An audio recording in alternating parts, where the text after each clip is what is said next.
Ah, uau! Desculpa. Esta coisa preta.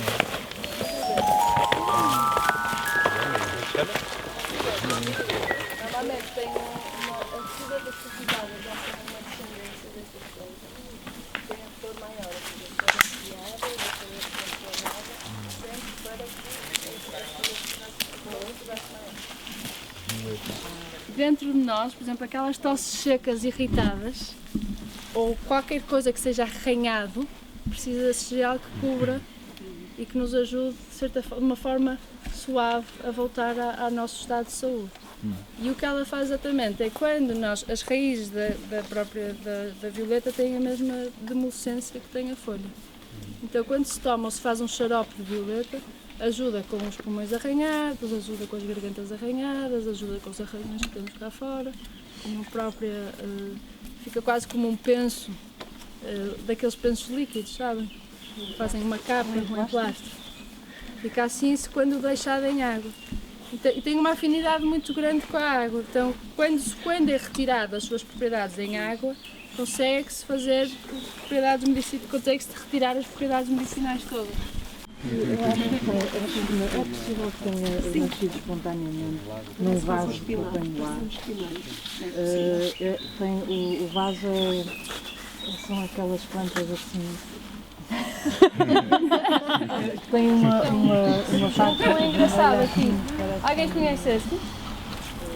Não. Esta arvozita é um arbusto ou pequeno, um arbusto grande ou uma árvore pequena. Chama-se pilriteiro. Ai, pilriteiro, belo nome. Há um passarinho chamado pilrito, mas não sabia que havia uma... Pilriteiro. Aos pilritos. Não sabia que havia pilriteiro. E o nome dele em latim é Crataegus monógena. Porque ele tem umas bagas, se nós conseguimos ver aqui em cima já estão aí umas bagas verdes. Estão a ver? Estas bagas verdes vão se tornar vermelhas. E quando nós abrimos, monógena quer dizer só uma semente.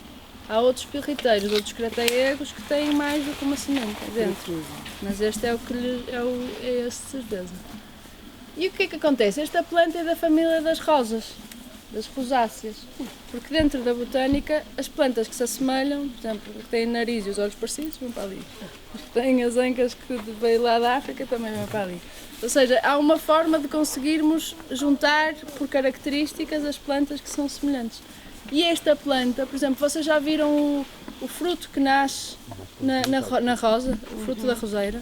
Pronto, é muito semelhante a este, da maçã também é uma rosácea, por exemplo. Antes de começarem a ver maçãs maiores, havia já um pilrito. E a verdade é que tem o sabor de uma maçã, assim, uma maçã meia farinhenta, mas que tem uma ligação ao coração muito, muito grande. Tem uma função que não se encontra em quase mais nenhuma planta, que é de troporrestaurativa cardíaca. O que isto quer dizer? Que tendo uma pessoa de tensão alta ou uma pessoa de tensão baixa, ele normaliza. E era muito comum nas aldeias, quando se passava momentos de luto, as pessoas usarem nos bolsos das camisas os próprios pilritos, que se chamam as frutos, para amaciar e para ver se essa dor passava. Há assim várias ligações que se vai percebendo que nem sempre as tradições são descoladas realmente do que é que se faz na verdade, do que é que a planta é na verdade. É este que está aqui? Esse grande? É este pequenino aqui e é este aqui. É o mesmo? Ele normalmente costuma fazer este crescimento de... E quando os pilritos, eles normalmente conseguem semear-se facilmente depois. E então... A própria folha também tem propriedades medicinais, mas a flor, o fruto é realmente a parte mais usada. E a flor? Pode-se comer o fruto então. Pode-se comer o fruto, é muito bom. E tem muita pectina, como é muito mais concentrado, tem muito mais pectina do que a maçã em si. Pectina, por exemplo, quando fazes marmelada e que faz com que a marmelada fique dura. Sim? E então, a flor, não sei se vocês já viram o pilriteiro na primavera, em maio, é quando o pilriteiro costuma estar em flor e realmente veste-se assim. Flor, normalmente, o fruto já tens aqui, não sei se está aqui embaixo algum. Eu quando apontei aqui um. Alguém vê mais um perto? Uns pequeninos. Essa cama tem muito.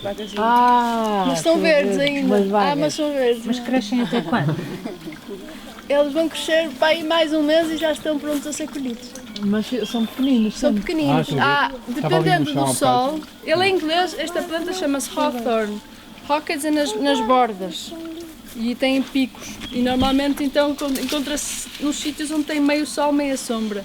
Quanto mais sol tem, maior é o pilrito. É? E estas plantas estas árvores eram sítios de angariação de pessoas, ou seja, era o toque que as pessoas ouviam quando o pilrito estiver em flor, encontramos-nos debaixo dele. E havia sempre um pilrito que juntava algumas aldeias. E era na altura dos casamentos, em maio, que era usado também para os buquês os ramos das noivas.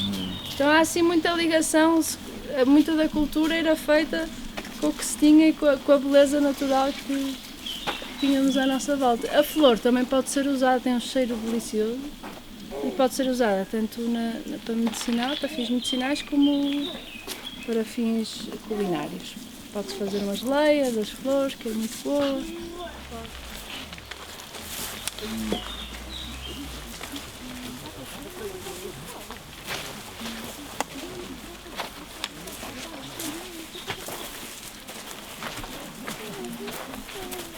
Então, a silva, nós vimos que a folha do pirriteiro tinha aquelas...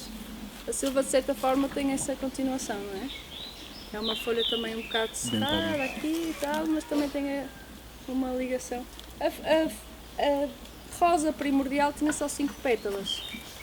E quase todas as framboesas, a mora e tal, também a pequena flor das rosáceas tem 5 pétalas.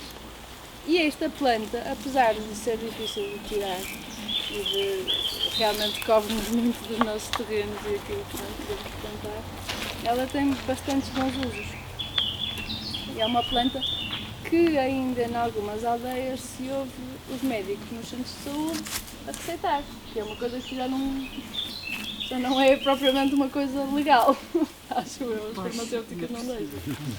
Toda a gente, qualquer conhecimento, nunca sabemos a quem é que podemos ajudar. E era um miúdo que estava a fazer quimioterapia, já não podia ir à escola, isso aqui foram as silvas que o pararam de poder, porque ele estava sempre a correr para a casa de banho. E foi muito bom de sentir isso. Só as raízes e esta parte aqui. As raízes, as folhas também têm, só que são mais difíceis de apanhar, esta aqui é mais maleável. Mais tenrinho, se calhar também, não é? Mais tempo. Tenrinho. E há uma coisa muito boa que se pode fazer com as pontinhas das silvas, que é o substituto do chá. Não tem taína, ou seja, não tem aquele princípio muito como é que se diz?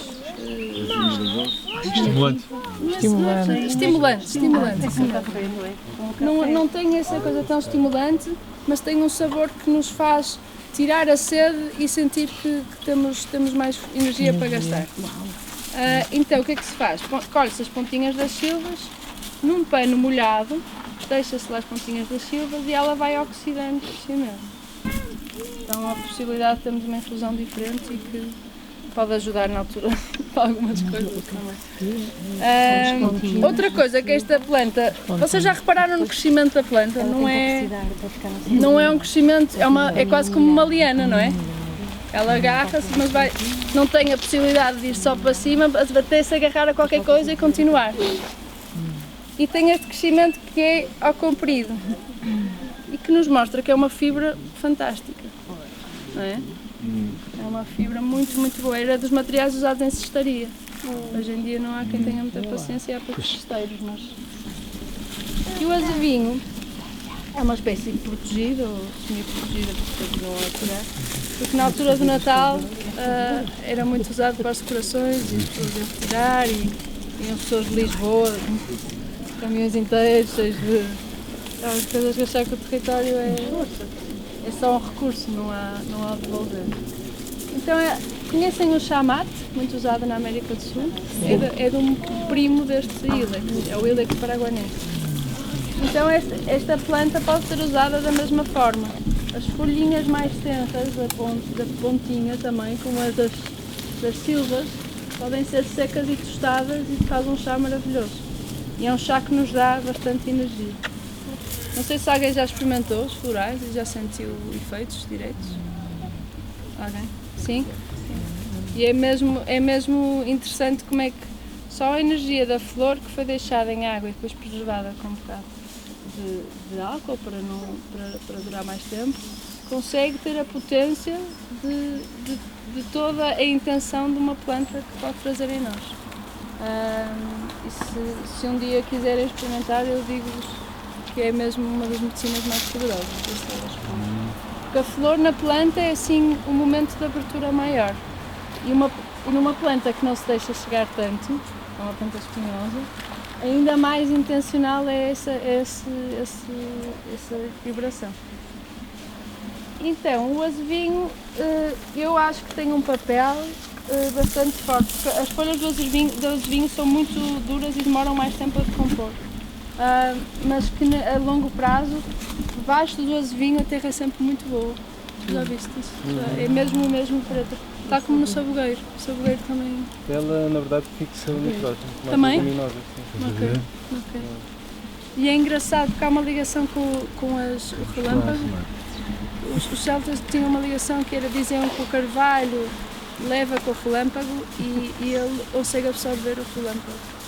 Então quando estavam juntos, e se calhar como os relâmpagos acabam por fixar também o azoto atmosférico, se calhar tem a ver com isso. É engraçado. O azevinho? Sim, não sabia disso. Sei que é a madeira, a madeira é tão densa, é uma madeira muito densa, que não flutua. É das poucas madeiras que não flutuam. Ok, não sabia disso. Aqui, tradicionalmente, era usado para foeiros, que são aqueles paus que estavam nos carros de bois. Tinham que ser muito resistentes para apanhar com fricção e tudo. Azevinho. Isso e bucho, não? E bucho? Aqui não há bucho, Não há bucho. aqui não sei. Mas era. Também outro fator curioso só do humano é que pá, das maiores reservas de azevinho que existem é a floresta que está aqui ao lado, em que durante séculos e mais, não é? Eram retirados centenas e centenas de azevinho todos os anos para Para os carros de bois? os carros de bois. Portanto, a gestão nunca foi. E era sempre o eixo central. Sim. Costuma ter uma folha inteira, já não tenho. Lá em cima é quase como o louro. Isso é uma pode encontrar. O pinheiro acidifica um bocadinho o solo. Não é? Esta caruma que nós vemos aqui, ela torna o solo mais ácido. Algumas plantas tiveram um solo mais ácido, mas outras não. E, por exemplo, as florestas costumam ser, os sítios arborizados costumam ser um bocadinho mais ácidos do que os campos. As pastagens, os campos mais baixos, os campos que têm gramíneas, têm sempre mais bactérias e nos sítios com mais madeira tem mais fungo.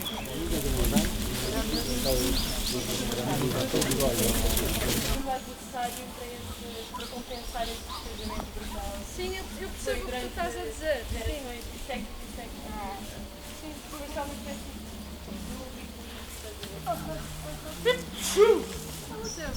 estou a pensar com sim. Eu penso ao contrário. Eu penso que as gerações novas são sempre opositoras em relação ao pensamento das anteriores. Portanto, isso encontra-se em todos, nomeadamente na arte, não é? A arte e os ciclos de arte do romantismo vêm logo a seguir uma coisa catastrófica, que luta.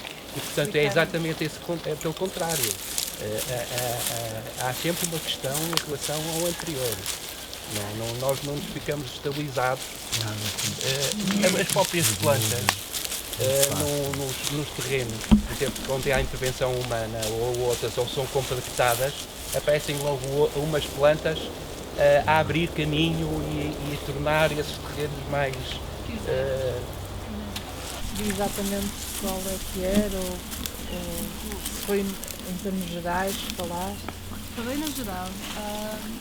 Falei no geral porque aquela folha é replicada em todas as falácias. Okay. Aquela flor, desculpa. E aquela flor, se tu encontrares aquela flor, seja amarela, seja cor-de-rosa, seja vermelha, ela é falácia. E é uma forma de identificação botânica da planta em si, está com uma vanja. E era nesse sentido. Ok. Mas é comestível também? aquela em específico, a flor é, mas a leguminosa em si não é. Uma coisa engraçada é que eu tenho estudado um bocadinho de etimologia e há uns dias tenho-me fascinado a linguagem iorubá, que é ali do centro da África, Nigéria, Benin. Tem uma linguagem que não foi, ainda é muito ligada aos elementos ainda. E uma palavra pode significar várias coisas. E enquanto eu estive a ver os 4 elementos, a significação dos 4 elementos, e veio-me assim, porque o fogo é luz, não é? É a mesma palavra que luz para eles. O ar é a mesma palavra que memória. O ar ou vento é a mesma palavra que memória. A água é a mesma palavra que argila. Todas as águas e os rios vêm dos sítios onde eles apanhavam argila. E terra é a possibilidade de casa ou a chance de ter casa, que é a mesma palavra que solo e tal. E eu acho que o sagrado na terra é exatamente essa chance de nós nos sentirmos em casa. Desse sagrado ser uma coisa vivida, de ser o lar, de não haver censura nossa.